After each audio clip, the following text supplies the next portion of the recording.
ખાડીપુરથી ત્રસ્ત સુરતના રહીશો હવે લડી લેવાના મૂડમાં છે। પર્વત પાટિયા વિસ્તારની 15થી વધુ સોસાયટીઓના રહીશોએ વિરોધ નોંધાવ્યો છે। ખાડીપુરના વિરોધમાં સુરતના રહીશોએ બાઇક રેલી યોજી। પર્વત પાટિયાથી કલેક્ટર કચેરી સુધી સોસાયટીઓના રહીશોની બાઇક રેલી યોજાઈ। પોલીસે બાઇક રેલીને મંજૂરી ન આપતા લોકોમાં આક્રોશ ફાટી નીકળ્યો। અમારો અવાજ બંધ નહીં કરાવી શકો, જો માંગ પૂરી નહીં થાય તો ગાંધીનગર અને દિલ્હી સુધી આંદોલન કરીશું।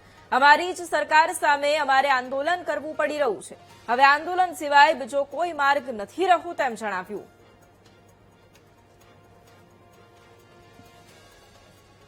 સુરતમાં જે રીતે ખાડીપુર આવ્યું અને હવે ખાડીપુરમાં જે રીતે લોકો હેરાન થયા છે તો હવે તો લડી લેવાના મૂડમાં છે અને તમામ જે સ્થાનિક રહીશો જે છે 15થી વધુ સોસાયટીઓના લોકો જે છે તે આજે બાઇક રેલી સ્વરૂપે કલેક્ટર કચેરી સુધી જવા માટે નીકળવાના હતા, પરંતુ તેઓને ક્યાંક પરમિશન ન મળી તો તેઓ હવે અત્યારે અહીંથી સત્યમ એપાર્ટમેન્ટ છે ત્યાંથી તમામ લોકો જે છે તે હવે કલેક્ટર કચેરી તરફ જઈ રહ્યા છે અને એક જ બાબતે લઈને જઈ રહ્યા છે કે આ વખતે વચનોના લોલીપોપ નહીં પરંતુ કાયમી ઉકેલ જોઈએ છે। ખાડીપુર હટાવો અને આ તમામ વિસ્તારો બચાવો તે રીતે અત્યારે તમામની માંગ જે છે તે જોવા મળી છે।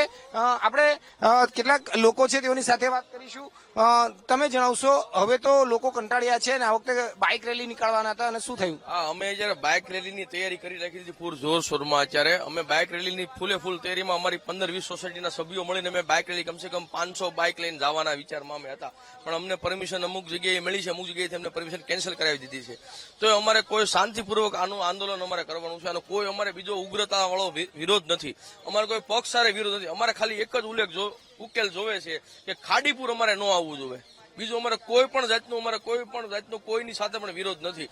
જે વાયદા કર્યા છે બધું વાયદું છોડો, અમારું આનું સોલ્યુશન તમે કોઈ પણ સંજોગે અમને આપો। અમારી અહીંયા ગાડીઓનું નુકસાન છે, ઘરની અંદર ઘણા ખરા નુકસાનો છે, પણ આનું કોઈ સોલ્યુશન નથી આવતું। આ દર વર્ષે આ રીતનું બે ત્રણ વખત પાણી આવે છે। આ 20-25 વર્ષથી આનું આ પોઝિશનમાં અમે જીવીએ છીએ બધા પબ્લિકો, અને આમાં બહુ નુકસાન છે બધાને।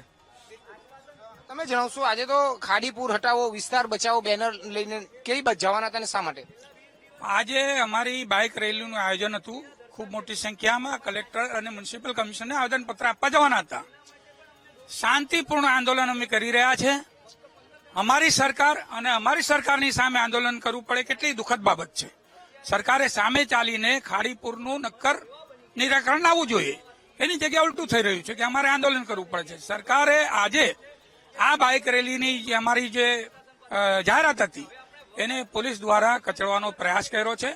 અમે એમાં શાંતિથી બેસીશું નહીં, શાંતિ ગાંધીજીના માર્ગે આંદોલન ચાલુ રહેશે। જરૂર પડશે તો અનશન બી કરીશું અને જરૂર પડશે તો સણિયા હિંમતથી લઈને મીઠી ખાડી સુધીના તમામ આગેવાનોને સક્રિય કરીશું।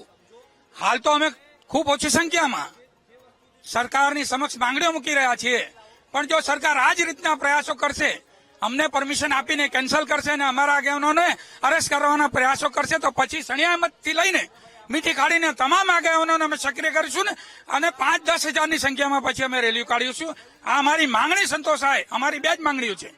ખાડીની અંદર ઇનફ્લો છે એને ડાયવર્ટ કરો અને ખાડીની અંદર ડિમોલેશન કરીને ખાડીને 30 મીટર ચોડી કરો, જેથી કરીને કોઈ પણ મકાનમાં પૂરના પાણી ના જાય। તમે જણાવશો, વચનોના લોલીપોપ નહીં કાયમી ઉકેલ આપો, આ રીતનું આખું અત્યારે લઈને ક્યાં જઈ રહ્યા છો? વિરોધ છે ને મારો બધાનો, કલેક્ટર ઓફિસ બધા। તમે જણાવશો, અત્યારે બેનરો સાથે શું માંગ છે ને ક્યાં જઈ રહ્યા છો? માંગ એ છે અમારી જે પાણી ભરાય છે કાયમ દર વર્ષે જે પાણી ભરાય છે એનો રસ્તો કાઢે સરકારે, ને આવેદન માટે આપણે પેલા કલેક્ટર સાહેબને પાસે જઈએ છીએ બધા મળીને, એટલે એનો રસ્તો થાય કઈ। બિલકુલ, મહિલાઓ પણ જોડાય છે, તેઓની સાથે વાત કરીશું। બેન, તમે જણાવશો, હવે તો લડી લેવાના મૂડમાં છો, એટલા કંટાળ્યા છો, આ વખતે ક્યાં જવાના હતા, કઈ રીતે માંગ કરી હતી ને કઈ રીતે જવું પડી રહ્યું છે? અમે એસએમસી પાસે બહુ માગણી કરી, બહુ નુકસાન થયા, બધું જ કર્યું, પણ એ લોકોના આંખે પાટા છે, કાને સાંભળતા નથી।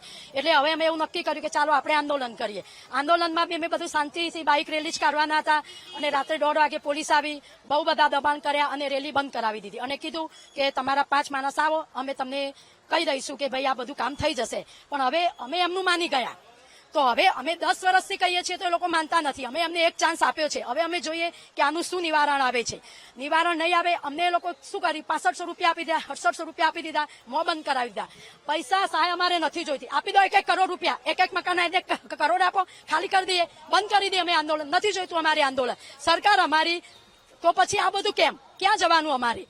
તમે નથી સાંભળતા તો અમે કહેવા કોને જઈએ? સુધી પણ જો નહીં માને તો જવાનું તૈયાર છે. ગાંધીનગર સુધી બી જઈશું, ત્યાંથી મેં તો દિલ્હી બી જઈશું, પણ જઈશું ને આંદોલન થશે ને થશે. આ લોકો નહીં માને તો અમે કરવાના.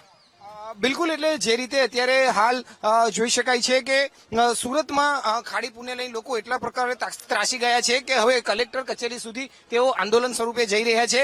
એટલું જ નહીં પરંતુ અત્યારે તમામ લોકો જે છે તે બાઇક રેલી સ્વરૂપે જઈ રહ્યા હતા, પરંતુ પોલીસના દબાણના કારણે આ બાઇક રેલી મોકૂફ કરવી પડી છે અને હવે ઘણા ગાંઠિયા લોકો ત્યાં અત્યારે આંદોલન તરફ આગળ વધી રહ્યા છે અને એક જ માંગ છે કે ખાડીપુરનો કાયમી નિકાલ જોઈએ. કેમેરામેન સરજુ પારેખ સાથે ધ્રુવ સોમપુરા, વીટીવી ન્યૂઝ, સુરત.